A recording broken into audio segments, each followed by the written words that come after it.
presidential election of 1912 was a battle between heavyweights. The campaign of 1912, I think, is the greatest presidential election we've ever had, because you had such interesting, colorful candidates. The incumbent was Republican William Howard Taft. The Democratic challenger, tall and dignified Woodrow Wilson. And taking them both on was the most formidable third-party candidate in history, former Republican President Theodore Roosevelt. Disappointed that his hand-picked successor Taft had abandoned many of his policies, Roosevelt had actually tried to wrest the Republican nomination away from him. He failed, and at that point could have chosen to bow out gracefully, but this was Teddy Roosevelt. He said, "I stand at Armageddon to do battle for the Lord." Running under the banner of the new Progressive Party, the popular Roosevelt capsized Taft's re-election bid. But TR's candidacy had an unintended consequence. By splitting the Republican vote, he allowed the Democrat, Wilson, to win the White House. Number 28, Woodrow Wilson, Democrat, 1913 to 1921, 56 years old, from New Jersey. Woodrow Wilson is neither fondly remembered or very well understood by most Americans today. However, he occupies a secure position in that exclusive pantheon of great presidents. A Southerner by birth, Thomas Woodrow Wilson was an academic, the only president to hold a Ph.D. He served as president of Princeton University from 1902 until 1910, when he left to become governor of New Jersey. That would be his only elected office before he became President of the United States.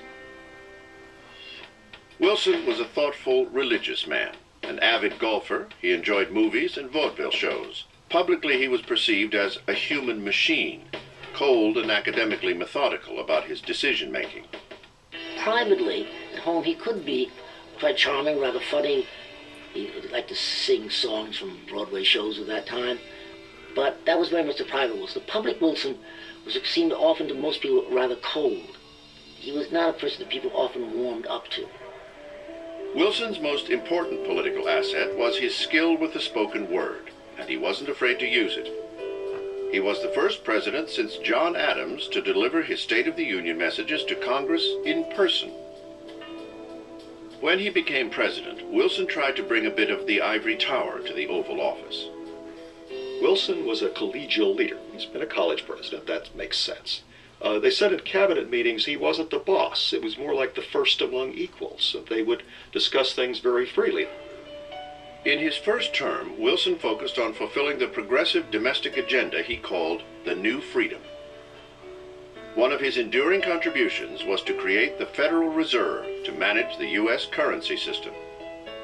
It was one of the remarkable successes of Wilson's administration.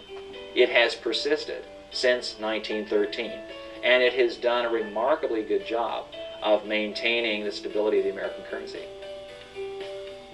In the summer of 1914, Woodrow Wilson faced two great crises.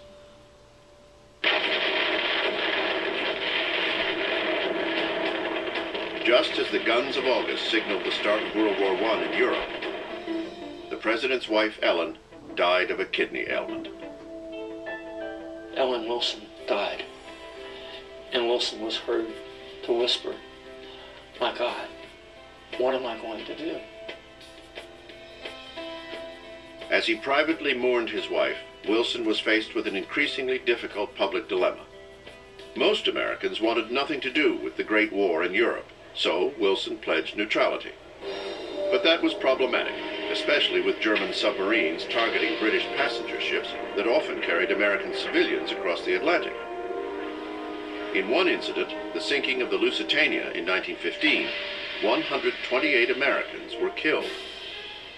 Despite public outrage over the Lusitania, most Americans wanted Wilson to keep his head, which he did, and save him from Europe's awful mess. They simply did not think that this was America's fight. In 1915, 17 months after his wife died, Wilson remarried. His bride was a Washington widow named Edith Bowling Galt. The following year, he was narrowly re-elected as president, making him the first Democratic incumbent to win re-election since Andrew Jackson in 1832. With Germany declaring early in 1917 that American shipping would no longer be spared the wrath of submarine warfare, it would be a challenging second term for the domestic-minded president. Wilson remarked to a friend, "It would be an irony of fate if my administration were consumed by foreign affairs." Well, it was, of course, a tragic irony of fate, but of course that is exactly what happens by the second administration. On April 2, 1917, Wilson asked Congress for a declaration of war against Germany. In this famous war message, he minted what would become an enduring theme in American foreign policy: the world must be made safe for democracy. I shall bring peace and safety to all nations and make the world itself at last free. That's how he ended the speech. It was really one of the great speeches in American history. From the beginning of America's involvement in the war, Wilson was focused on his vision for the peace. And central to that vision was his idea for the League of Nations, an international body that could settle disputes without bloodshed and bring an end to war. The League would become his great obsession. As a war president, Wilson mostly kept his hands off and let U.S. Army General John Blackjack Pershing take care of the details. John J. Pershing said that Woodrow Wilson gave him only one order: maintain a separate American army. Wilson had brought the United States into the war late and for our own reasons. And one of the ways to make sure that we emphasized how separate our commitment to the war was to keep a separate army. The first family aided the war effort by grazing sheep on the White House lawn and auctioning off the wool to raise money for the Red Cross. But the man who sought to make the world safe for democracy turned a blind eye to democratic suppression at home when Congress passed the Sedition and Espionage Acts of 1918, which made it a crime to criticize the government. Wilson really did not set this in motion in a direct way, but he acquiesced in the suppression of fundamental civil liberties for the duration of the war. Overseas, the arrival of the American army proved decisive for the Allies. 19 months after Wilson declared war, Germany surrendered. The final terms of the peace would be decided at a conference in Paris. Although no sitting U.S. president had ever traveled to Europe, there was no question that Woodrow Wilson would make the trip. He set sail for France on December 4th, 1918, carrying with him the hopes of the world for a peace that would last for all time. He was greeted rapturously. He was regarded as the embodiment of this fresh new force from the other side of the Atlantic that had brought this horrible, bloody conflict to an end.